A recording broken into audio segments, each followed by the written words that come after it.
ఓం నమ శివాయ. లక్ష్మీ వాస్తుకు స్వాగతం. ఈ వీడియోలో మనం ఈశాన్యంలో టాయిలెట్స్ను ఏర్పాటు చేసుకోవచ్చా లేదా అనేటువంటి విషయం గురించి తెలుసుకుందాం. మీకు విషయం పూర్తిగా అర్థం కావాలంటే ఈ వీడియోని మొదటి నుండి చివరి వరకు పూర్తిగా చూడండి. అప్పుడు మాత్రమే మేము చెప్పే విషయం మీకు అర్థమవుతుంది. వాస్తు అనేది పంచభూతాల ఆధారంగా ఏర్పడింది. ఈ విషయాన్ని ప్రతి ఒక్కరు గమనించాలి. వీటిని ఎవరైతే సక్రమంగా వినియోగించుకుంటారో వారికి అన్ని విధాల మంచి జరుగుతుంది. ప్రతి స్థలాన్ని కూడా 4 దిక్కులు 4 మూలలుగా విభజించడం అనేది జరుగుతుంది. వీటినే అష్టదిక్కులు అని కూడా అంటారు. అంటే 8 దిక్కులు. 8 దిక్కులకు 8 మంది అధిపతులుగా ఉండటం అనేది జరిగింది. ఈశాన్యానికి అధిపతి ఈశ్వరుడు. అంటే ఈశాన్య మూలకు ఆయన ప్రాతినిధ్యం వహించడం అనేది జరుగుతుంది. అన్ని మూలల కన్నా కూడా ఈశాన్య మూలకు అత్యంత ప్రాధాన్యత అనేది ఉంది. దానికి కారణం సర్వేశ్వరుడైనటువంటి ఆ పరమేశ్వరుడు ఆ మూలకు ప్రాతినిధ్యం వహించడమే. ఈశాన్య తత్వం అనేది ఏమిటి అంటే ఈశాన్యంలో నీళ్లు మాత్రమే ఉండాలి, ఈశాన్యం అనేది పల్లంగా ఉండాలి, ఈశాన్యం అనేది పరిశుభ్రంగా ఉండాలి, ఈశాన్యంలో ఎటువంటి బరువులు అనేది ఉండకూడదు, ఎటువంటి బరువులను కూడా ఈశాన్యం అనేది సహించదు.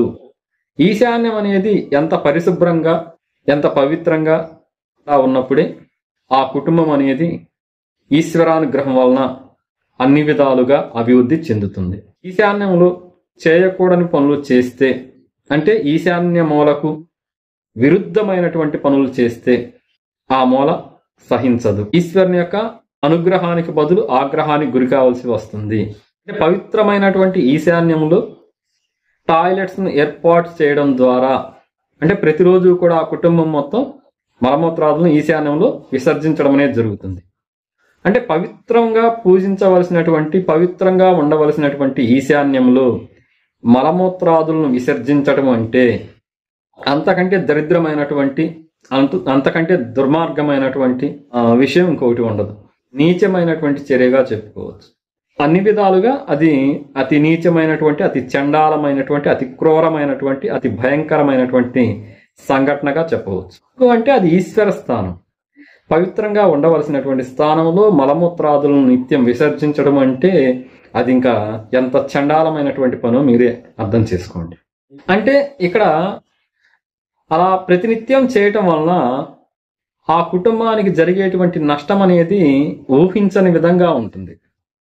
కొన్ని కుటుంబాలైతే ఒకప్పుడు ఒక వెలుగు వెలిగినటువంటి కుటుంబాలు లేదా గొప్పగా బ్రతికినటువంటి కుటుంబాలు కూడా భ్రష్టు పట్టిపోయినటువంటి సంఘటనలు చాలా ఉన్నాయి.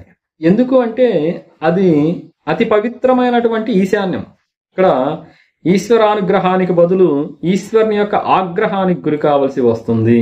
స్టార్టింగ్ లో మీకు కొన్ని గృహాలకు ప్రభావం ఉండదు, క్రమేణా ప్రభావం చూపుతూ పోతుంది. ఒక్కోసారి ఊహించని విధంగా నష్టం జరుగుతుంది. ఇంకొన్ని సందర్భాల్లో స్టార్టింగ్ లోనే నష్టం జరుగుతుంది, తర్వాత పోను ఆ నష్టం తీవ్రత పెరుగుతూ పోతుంది. అంటే ఈశాన్యంలో టాయిలెట్ను ఏర్పాటు చేయటము అంటే ఆ కుటుంబ పతనానికి అది పునాది అని చెప్పుకోవచ్చు. అది ఎన్ని విధాలుగా నష్టం జరగాలనో ఎన్ని విధాలుగా ఇబ్బందులు పడాలనో అంత జరుగుతుంది అక్కడ. అంటే ఈ నష్టం జరుగుతుంది ఈ నష్టం జరగదు అనుకోవడానికి లేదు. అంటే ఎలాంటి నష్టమైనా జరగవచ్చు, అది ఎప్పుడైనా జరగవచ్చు. అది అలాగే టాయిలెట్ ఉంటే వంశం కూడా అంతరించిపోతుంది. కూర్చొని తిన్నా తరగని ఆస్తులు ఉన్నప్పటికీ కూడా బికారిగా మారేటువంటి పరిస్థితి వస్తుంది. ఆర్థికపరమైనటువంటి నష్టాలు వస్తాయి, ప్రాణ నష్టం జరుగుతుంది, ప్రమాదాలు జరుగుతాయి, కుటుంబంలో అశాంతి అనేది నెలకొని ఉంటుంది, తీవ్రమైనటువంటి అనారోగ్యాలకు గురవుతారు. ఇది జరుగుతుంది ఇది జరగదు అనుకోవడానికి లేదు. ఎటువంటి నష్టమైనా జరిగేదానికి అవకాశం అనేది ఉంటుంది.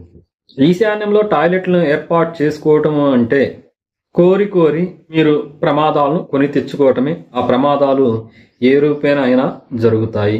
ఎవరు కూడా ఈశాన్యంలో టాయిలెట్లను ఏర్పాటు చేసుకోవద్దు. ఒకవేళ ఏర్పాటు చేసుకుని ఉండి ఇబ్బందులు పడుతున్నటువంటి వారు వెంటనే ఆ టాయిలెట్లను నిర్మూలించడం ద్వారా తీసివేయడం ద్వారా మీరు మరలా సాధారణ స్థితికి చేరుకునే అవకాశం అనేది ఉంటుంది. అలాగే మీరు కొనేటువంటి అంటే బిల్డర్స్ అమ్మేటువంటి గృహాల్లో ఈశాన్యంలో టాయిలెట్స్ ఉన్నాయేమో చూసుకొని కొనుక్కోండి. ఈశాన్యంలో టాయిలెట్స్ ఉంటే అటువంటి గృహాలను మీరు కొనుగోలు చేయవద్దు. తక్కువకు వచ్చిందనో చేతులు మార్చొచ్చనో మీరు అందులోకి దిగారు అంటే మళ్ళీ అందులోంచి బయటికి రావటం కష్టం. ఒక ముక్కలో చెప్పాలంటే ఇంకా అంతే సంగతులు. తేరుకోవటం అనేది కూడా ఉండదు. కాబట్టి దీన్ని బట్టి ఈశాన్యంలో టాయిలెట్లు అనేది ఎంత ప్రమాదకరమో మీకు అర్థమై ఉంటుంది. ఇది ఈశ్వర స్థానం, పవిత్రంగా ఉండవలసినటువంటి స్థానం. కాబట్టి టాయిలెట్లను ఏర్పాటు చేసి మీ జీవితాలను పాడు చేసుకోవద్దు అని చెప్పేసి తెలియచేస్తున్నాను.